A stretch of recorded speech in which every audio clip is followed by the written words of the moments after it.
Assalamualaikum warahmatullahi wabarakatuh. Selamat pagi anak-anak. Bagaimana kabar hari ini? Semoga semua dalam keadaan sehat dan semangat ya. Baik, sebelum pembelajaran kita mulai, ayo tempat duduknya dan pakaian dirapikan terlebih dahulu serta alat tulisnya disiapkan masing-masing.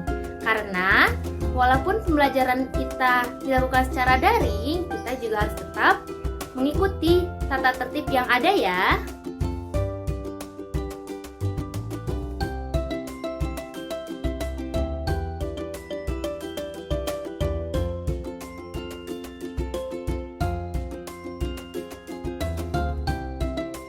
Nah, kemarin kalian sudah mempelajari materi mengenai sistem pernafasan pada hewan. Sekarang coba kalian amati apa yang terjadi ketika kalian menghirup udara. Lalu apa yang terjadi ketika kalian menghembuskan udara? Dan apa yang terjadi ketika kalian bernafas? Nah, untuk penjelasannya simak video berikut ini. Kali ini kita akan mempelajari lebih lanjut tentang organ-organ pernafasan manusia.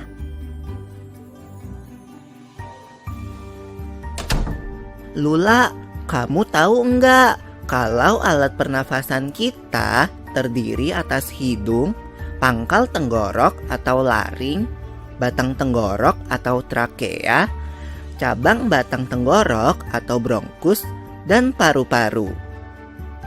Iya, Pipo. Melalui lubang hidung, udara mendapatkan jalan keluar dan masuk ke dalam tubuh kita. Tapi, selain itu, udara juga dapat keluar masuk melalui mulut loh. Namun, jika kita bernafas menggunakan hidung, akan lebih baik loh, Pipo. Karena terdapat lendir dan rambut-rambut halus. Rambut-rambut halus ini berfungsi untuk menyaring udara yang mengandung debu, kotoran, dan kuman penyakit. Benar sekali, Lula. Selaput lendir berfungsi untuk mengatur suhu udara yang akan masuk ke paru-paru dan mengatur kelembapan udara agar sesuai dengan kelembapan tubuh. Hidung juga jalur yang langsung terhubung dengan alat pernafasan berikutnya, yaitu tenggorokan. Tenggorokan merupakan alat pernafasan manusia yang kedua. Pada tenggorokan terdapat laring atau pangkal tenggorok dan batang tenggorok atau trakea. Pada bagian dalam dinding batang tenggorok terdapat selaput lendir dan rambut-rambut halus yang selalu bergetar yang berfungsi menghalangi benda-benda asing yang akan masuk ke paru-paru. Pernahkah kalian tersedak? Kamu pernah enggak, Lula? Pernah banget, Pipo. Itu kenapa ya, by the way? Tersedak merupakan gerak refleks untuk mengeluarkan kembali benda atau makanan yang masuk ke saluran pernafasan. Oh, aku tahu. Gerak refleks adalah gerak cepat dan otomatis yang menanggapi rangsangan dari luar organ, kan? Iya, Lula.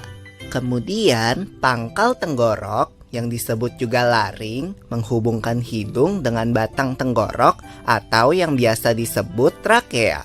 Pada ujung trakea terdapat bronkus, yaitu percabangan yang menghubungkan trakea dengan paru-paru kiri dan kanan. Setelah kalian mengetahui bagaimana manusia bernafas, jadi apa saja ya yang termasuk organ dalam sistem pernafasan manusia? Untuk itu, lihat gambar berikut ini. Sistem pernafasan manusia terdiri dari hidung, faring, laring, trakea, bronkus, bronkiolus, alveolus, paru-paru, dan diafragma. Fungsi dari sistem pernafasan manusia diawali dari hidung untuk menyaring udara, lalu faring untuk menyalurkan aliran udara, lalu bergerak ke laring, yaitu tempat menghubungkannya hidung dengan trakea, lalu trakea untuk menghalangi benda asing yang masuk ke paru-paru. Bronkus merupakan percabangan dari trakea. Bronkiolus untuk mengontrol jumlah udara. Lalu ke paru-paru tempat mengalirkan udara.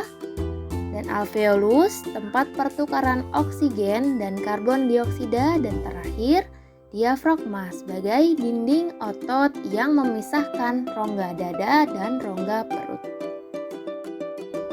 Tadi kita sudah belajar mengenai proses manusia bernafas dan organ-organ dalam sistem pernafasan manusia beserta fungsinya. Sekarang, untuk lebih mengetahui lagi bagaimana proses manusia bernafas, silakan simak video berikut ini.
Dari materi-materi yang sudah kita pelajari tadi, kalian bisa mengambil kesimpulan apa saja?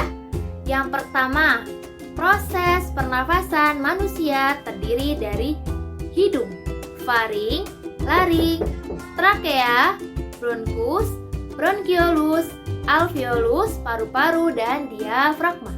Kemudian, proses manusia bernafas ini dimulai dari menghirup udara melalui hidung, kemudian dialirkan melalui paru-paru, dan udara yang berupa oksigen ini akan diserap melalui pembuluh darah yang kemudian dihembus dan kemudian dikeluarkan atau dihembuskan melalui hembusan nafas berupa karbon dioksida.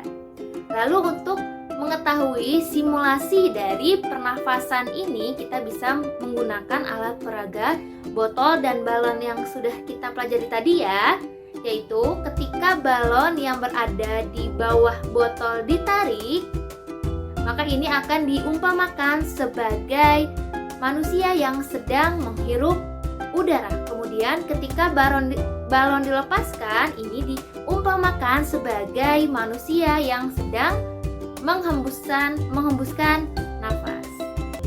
Nah, sekarang kita sudah berada di akhir pembelajaran. Apakah kalian sudah memahami materi yang kita pelajari hari ini, yaitu mengenai sistem pernafasan manusia? Jika sudah, silakan kerjakan kuis pada link berikut ini. Nah, sebelum kita akhiri pembelajaran hari ini, alangkah lebih baik kita berdoa terlebih dahulu ya. Berdoa dipersilakan. Amin. Pembelajaran hari ini saya cukupkan. Sampai jumpa di pertemuan selanjutnya. Wassalamualaikum warahmatullahi wabarakatuh.